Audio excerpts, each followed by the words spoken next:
Bismillahirrahmanirrahim. Alhamdulillahirabbil alamin. Wassalatu wassalamu ala asrafil anbiya'i wal mursalin sayyidina Muhammadin wa ala alihi wa sahbihi ajma'in. Amma ba'du.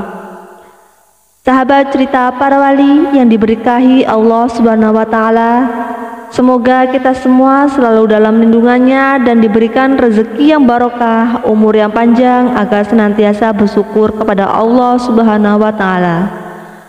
Amin ya rabbal alamin. Kali ini saya akan berkisah tentang kisah perjumpaan Sunan Kalijaga dan perampok Madura hingga diminta bertapa 44 tahun. Sunan Kalijaga dikenal sebagai pribadi yang memiliki kesaktian dan karomahnya sebagai seorang waliullah. Salah satu kesaktian Sunan Kalijaga saat menjadi wali songo adalah bisa mengetahui isi hati orang lain. Kisah kesaktian Sunan Kalijaga yang mampu mengetahui isi hati orang lain diawali sesaat setelah ia bertobat hingga akhirnya menjadi bagian dari wali songo penyebar Islam di tanah Jawa. Sebelum menjadi waliullah bertaubat, Raden Syahid nama aslinya lebih dahulu terkenal dengan perampok yang hebat. Bahkan karena kehebatannya namanya melalang buana ke beberapa penjuru tanah Jawa, termasuk ke Pulau Madura. Kebetulan di Madura saat itu ada seorang perampok yang disegani dan terkenal bernama Cakrajaya. Mendengar nama Sunan Kalijaga yang pada waktu itu begitu populer dan dikenal dengan nama Lokajaya, perampok itu penasaran dan bermaksud menemui Sunan Kalijaga yang diketahuinya masih menggeluti dunia hitam. Sebagaimana dikisahkan pada buku Kesaktian dan Torekot Sunan Kalijaga tulisan Rusdi Anwar, saat itu Sunan Kalijaga sudah bertaubat dan menjadi murid dari Sunan Bonang. Mengetahui hal itu, Sunan Bonang memanggil Sunan Kalijaga dan mengatakan ada seseorang yang kemungkinan berniat jahat kepada Sunan Kalijaga. Sunan Bonang pun meminta agar Sunan Kalijaga membersihkan hati sang perampok bernama Cakrajaya itu tadi yang akan menemui Sunan Kalijaga. Suatu waktu Sunan Kalijaga dikisahkan tengah berjalan di sebuah perkampungan. Ia berpapasan dengan warga kampung yang mau melaksanakan aktivitas seperti pergi ke ladang dan ke pasar.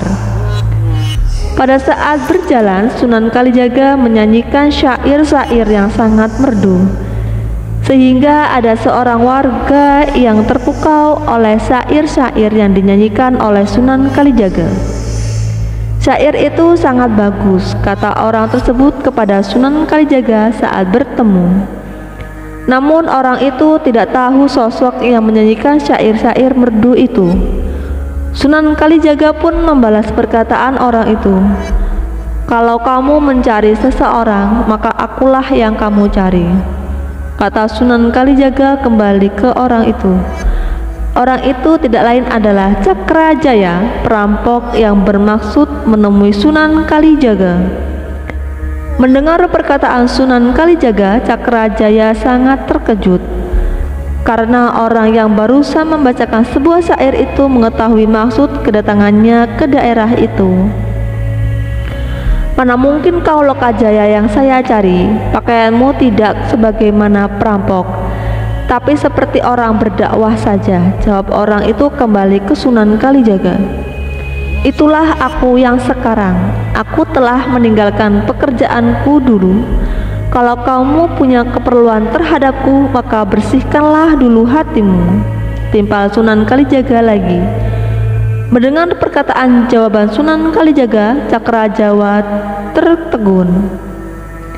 Diam-diam itu mengagumi Sunan Kalijaga karena dapat mengetahui maksud hatinya datang ke tempat itu. Meskipun sebelumnya ia tidak pernah kenal dan bertemu, Cakrajaya meyakini bahwa orang yang berada di depannya kini adalah orang hebat. Hal ini membuat ia memutuskan untuk berguru kepada Sunan Kalijaga. Sunan Kalijaga pun memberikan satu syarat kepada Cakrajaya. Cakrajaya diminta untuk pergi ke hutan bertapa merenungi dosa-dosanya. Cakrajaya pun pamit ke Sunan Kalijaga pergi ke hutan untuk bertapa. Konon Cakrajaya bertapa selama 44 tahun setelah Sunan Kalijaga mengunjunginya. Ia merasa kesulitan menemui Cakrajaya karena hutan sudah sangat lebat. Oleh karenanya Sunan Kalijaga berinisiatif membakar hutan itu.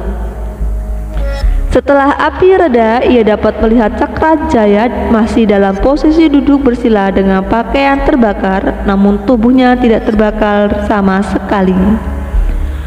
Sunan Kalijaga pun membangunkan Cakrajaya dan mengajarkan ilmu agama kepadanya. Ia meminta Cakrajaya membangun sebuah desa di atas tanah bekas tempat ia bertapa dan terbakar.